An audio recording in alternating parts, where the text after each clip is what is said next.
Dear student, welcome again to the part 5, that is organizing, and we will be discussing in today's session the module 22.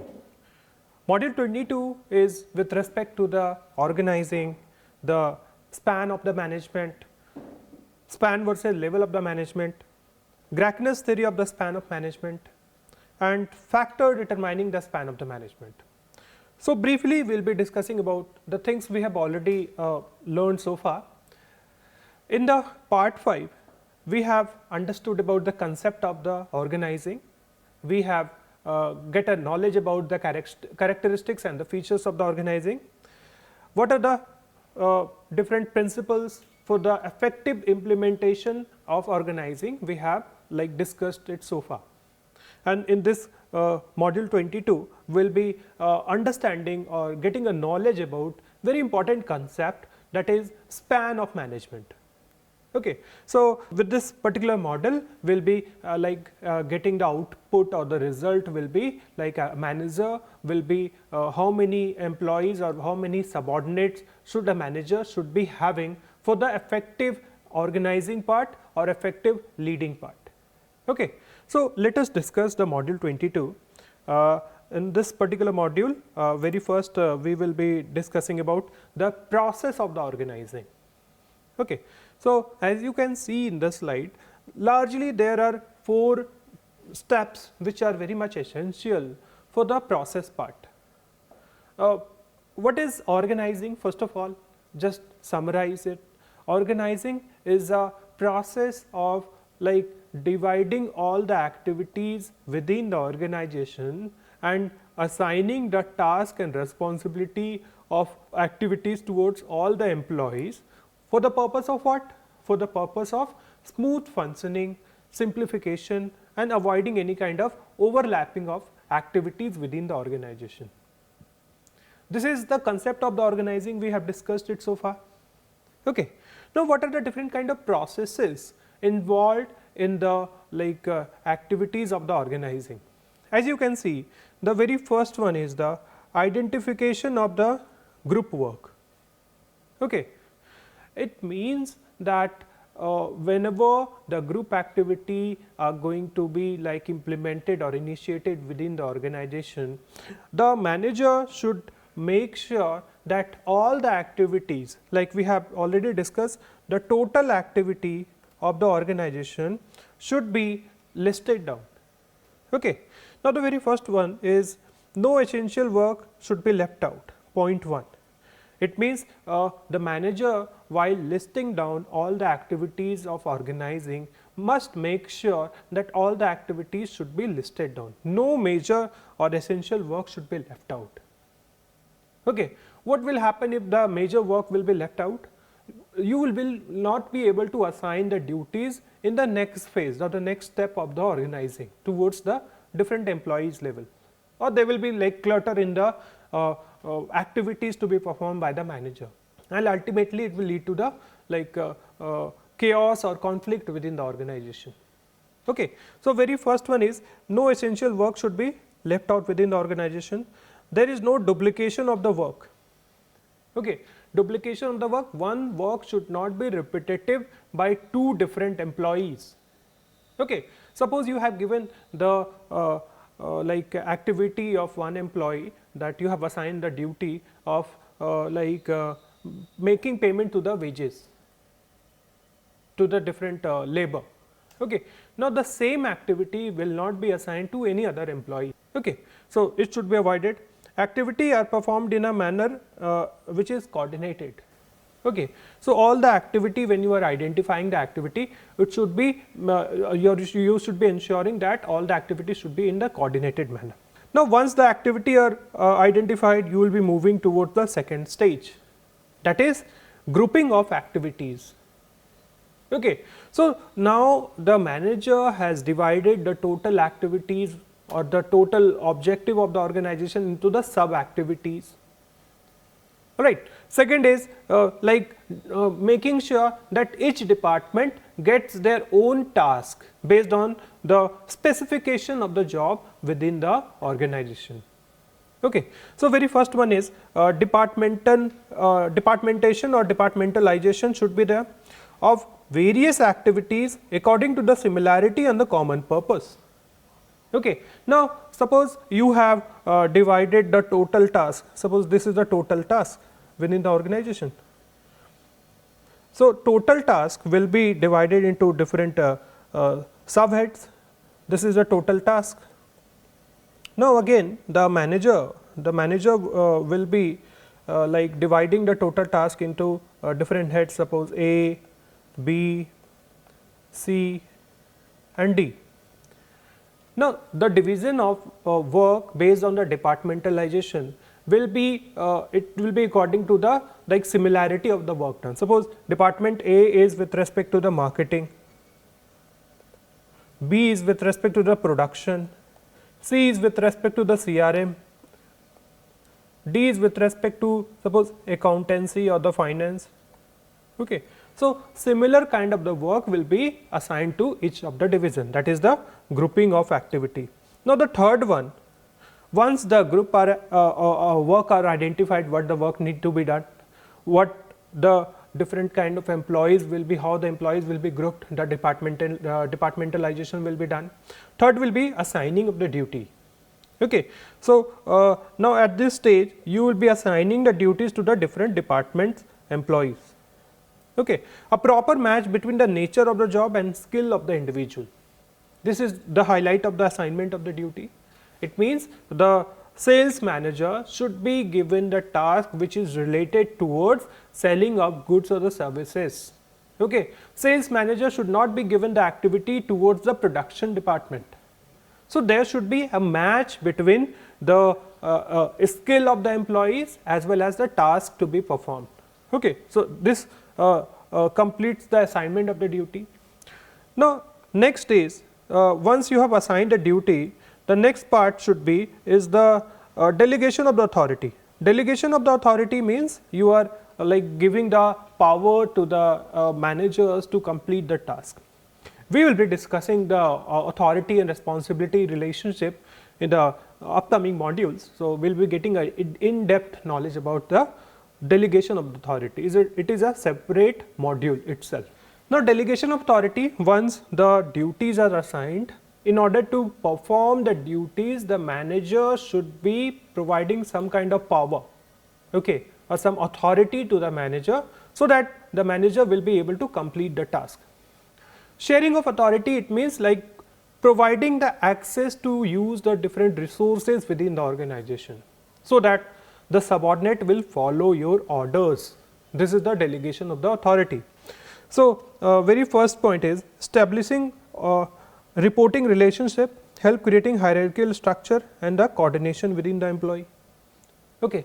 So, delegation of authority comes with some kind of responsibility as well, like whosoever the managers are given the task for completing each of their departmental activity, they will be assigning some kind of authority as well as the responsibility. Responsibility is like how you have completed the task. Now, it will be the duty of each departmental manager to complete the task within the stipulated time period. So, this is the overall process of the organizing, and it is a continuous process. We have already seen it.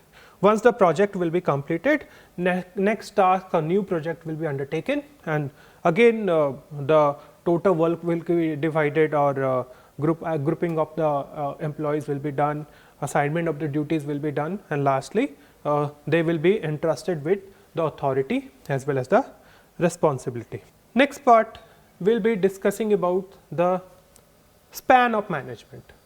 Now, span of management, as you can see in this slide, the number of employees or the subordinate reporting directly to supervisor, and the number of subordinate that is executive can effectively supervise. So, this is the very conceptual thing about the span of management. Now, span of management means how many employees a supervisor or how many subordinates a supervisor can effectively monitor, or how they will be able to control it. Okay. there are different theories regarding the span of the management. Like some philosopher believes that the ideal span of the management or an ideal supervisor should supervise only 3 to 6 subordinate at a time. Okay. Some believes that it could be up to 20 as well. So, there is a variation in the different philosophies of the theorist regarding the minimum number of the subordinate within a supervisor. Okay. So, we will be trying to understand the Graciner's theory and how the Graciner's theory has like widely being used in deciding the span of the management. Okay. So, just to define what is span of management, as you can see in this particular slide, a span of management is also known as span of control, span of authority and span of supervision. So, span of the management is defined as the minimum number of subordinates that will be working within a supervisor, so that the work or all the activities are performed in a better manner that will be contributing towards the accomplishment of the organizational objective. Okay. Now, there are two basic elements, narrow span and wide span. Narrow span, it means the number of employees or the number of subordinates is like few within the one supervisor. Okay. Whereas wider span means there are too many subordinates working within the one supervisor. Now, we will be discussing it with the structure, tall structure and the flat structure. Now, the tall structure, as you can see in this particular figure, there is one supervisor, suppose supervisor X is there. Now, within that two subordinates are also there, A and B.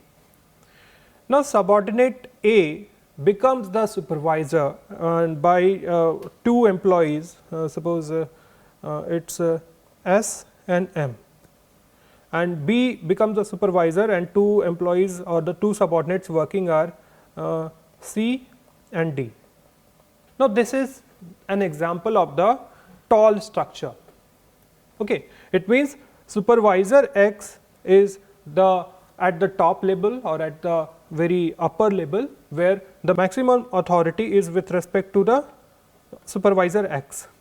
Now, supervisor X delegated some kind of task towards A, and at the same time A will be getting some kind of authority as well, X will be sharing some authority as well. Now, A become the superior of S and M as seen in the example. Now, S will be also sharing some kind of authority towards their subordinates for the proper functioning of activities. Okay. And similar for X to B and B to C and D. All right. So, this is an example of the tall structure.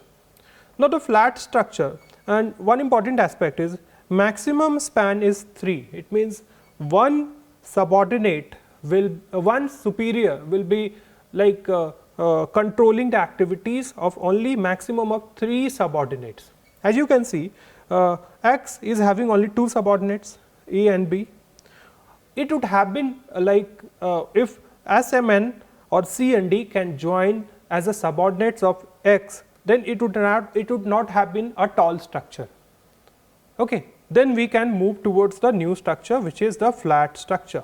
Okay. As you can see in this figure, the flat structure, the maximum number of employees or the subordinate that can work within one supervisor is 9. Okay. So, again X is now the main supervisor. Within X, A, B, C and D. Again you can take more, S and M. Okay. So, all the subordinates are working under the supervision of X. So, this becomes the flat structure.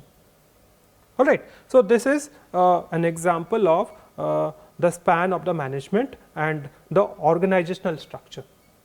Okay.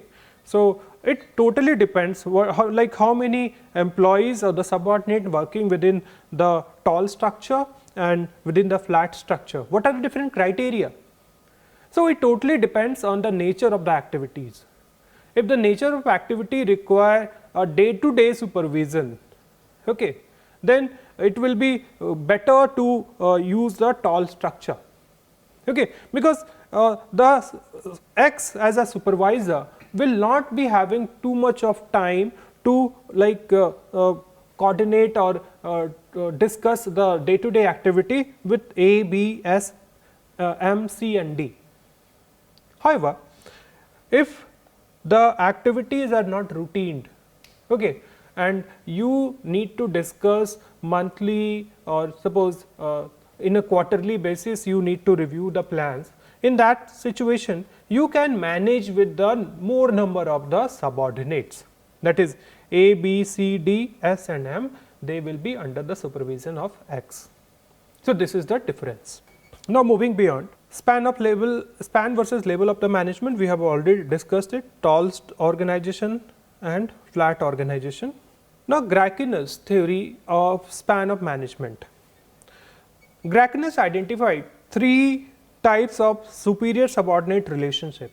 One is direct single relationship, again is group direct group relationship and cross relationship. Now, try to understand with an example. Suppose there is one boss, that is A. Within that boss, few subordinates are working,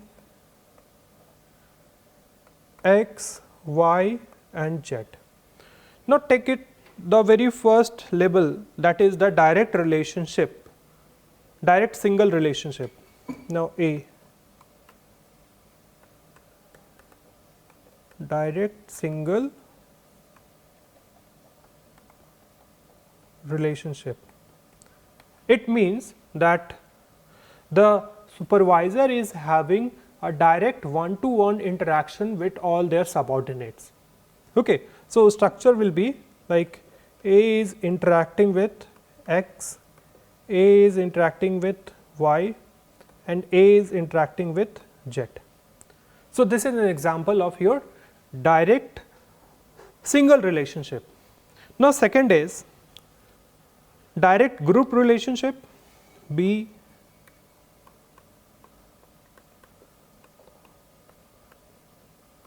direct group relationship. Now, in this type of span of the management, employees or the subordinate will be communicating with their supervisor in a group. Okay. Like we will be having different probability, like A being supervisor interacting with X and Y, A again interacting with X and Z, A interacting with Y and Z, again A interacting with Z and X, okay. A interacting with your X, Y and X, and there will be different probability. The point is that each supervisor like each subordinate will be interacting with their immediate supervisor in a group basis. Now, third type of the structure is with respect to the cross relationship.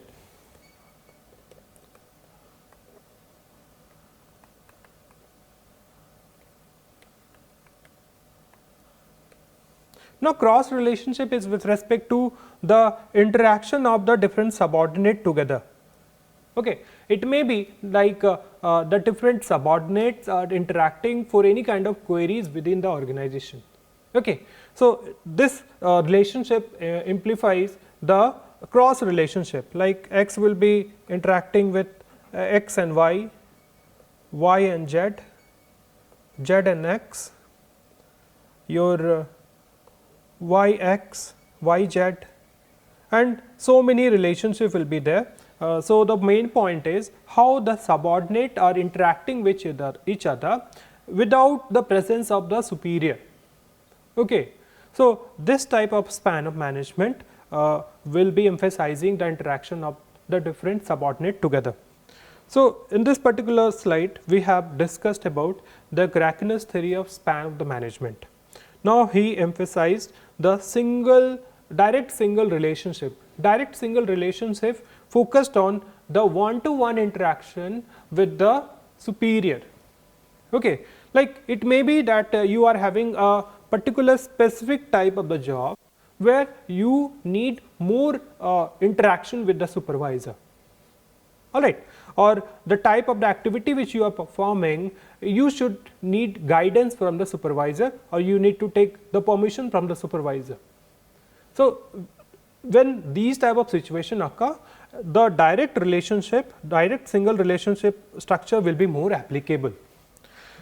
Now direct group relationship, whenever the like the team or a group activities are there, okay, and the subordinates are working like the nature of the activities are that it is interdependent.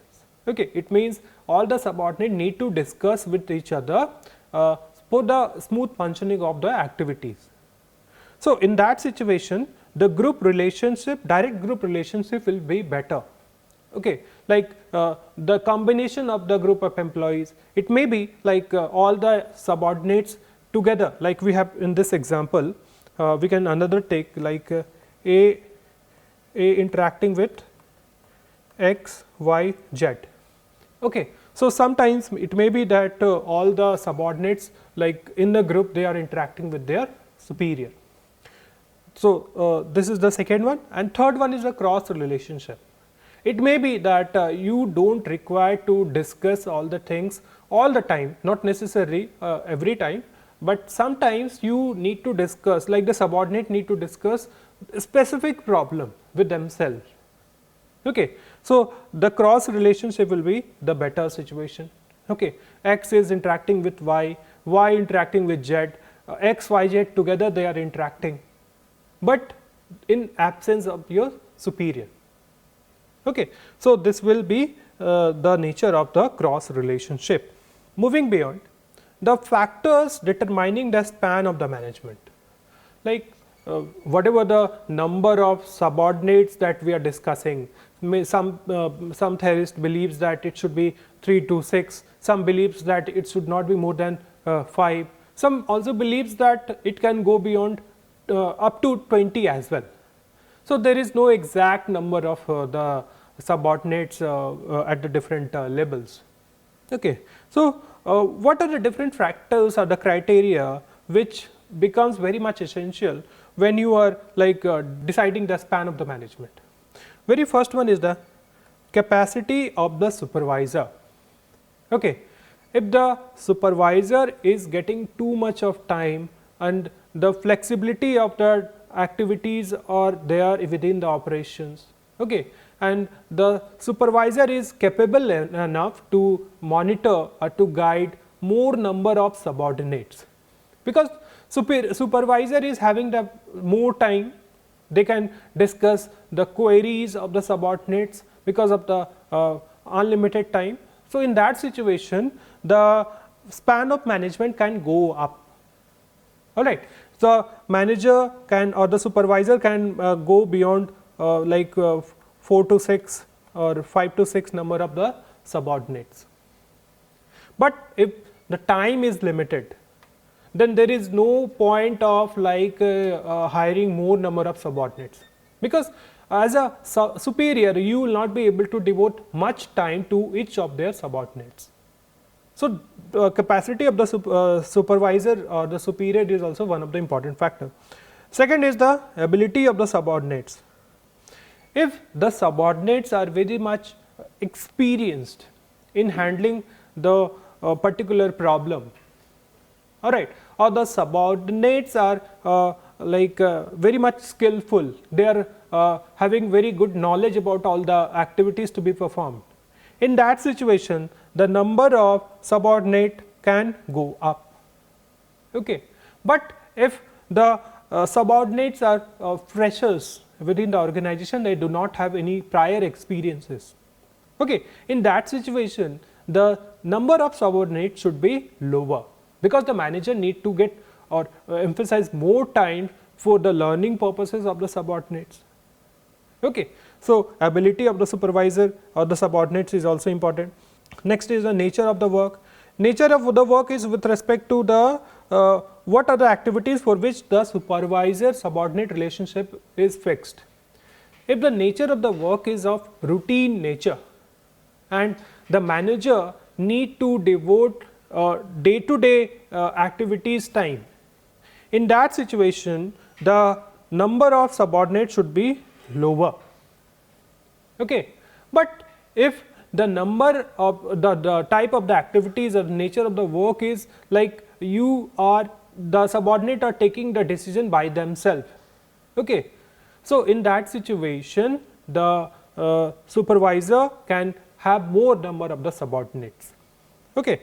So, the point is, in a specific situation where the the direction of the supervisor is essential, in that situation less number of subordinates will be there. But if the nature of the activities is so that the subordinates will be able to manage the work by itself without the proper direction of the superior, in that situation it can go up, the span of management can be higher. Next is the clarity of the plan. If the plan is very much crystal clear and the subordinates are very much aware about the different tasks and the sub activities to be performed, okay, and they have the skill set as well, these are the assumed part. So, number of subordinate can go up, alright, but there is clutter in the plan. The subordinates do not have the clarity about what the work to be performed. In that situation it should be lower. Level of the management, at the top level management, okay, the span of the management can be higher, okay, because at the top level management the nature of the work is with respect to the conceptual skills, we have already discussed it, okay. But at the supervisory level it is more number of employees are there and they require day to day supervision as at the same time. So, level of management, if it is higher, the number of subordinates or the span of management will be low, whereas at the supervisory level it will be high. Communication and the controlling technique. Now, the controlling technique is with respect to if the subordinates are guided and they are properly having the performing all the activities to be performed, and the superior is having a well established controlling technique, okay, of the activities performed by the subordinates. In that situation the number of span of the management can go up, okay. But if the controlling technique is not effective, then it should be lower. Degree of decentralization. If the decentralization is higher, okay, if the decentralization is higher, it means the subordinate is having the authority in taking the day to day decisions. We will be understanding the concept of centralization and decentralization. So, decentralization is like spreading the authority at the different level of the management, okay. So, when decentralization will be there, the subordinates will be having equal authority, okay, or they will be having the flexibility of taking the key decisions. In that situation the span of management can go up. But opposite, as on the other hand, if the centralization is there, it means the authority is with respect to the higher level of the employee only. Then you need to control the activities, or you need to get monitor about all the activities of the subordinates, and that will lower the span of the management. Last one is the staff assistance. It means the more and more the employees are giving the training and development program, the span of management can go up. Why? Because it will ultimately enhance the skills of the employee and they will be able to perform their duties by themselves. all right. And if the proper staff assistance is not there, then the level of management should be lower. Okay. So, with this we have discussed about the span of the management, and in this particular module we have thoroughly discussed about the process of organizing, okay, identifying the activities, okay, grouping the activities, authority and responsibility relationship. Okay. So, these are some of the process of the organization we have already discussed. Span of the management, we have understood about the concept of the span of the management. Okay. We have discussed the theories or the Gracchus theory of the span of the management, we have tried to understand with this example, and the key factor determining the span of the management. So, with this we have completed the module, and in the upcoming module, module 23, we will be understanding the concept of the authority, responsibility and your accountability relationship. That is all for today's session. These are some of the suggested books, you can go through it. That is all for the session. Thank you.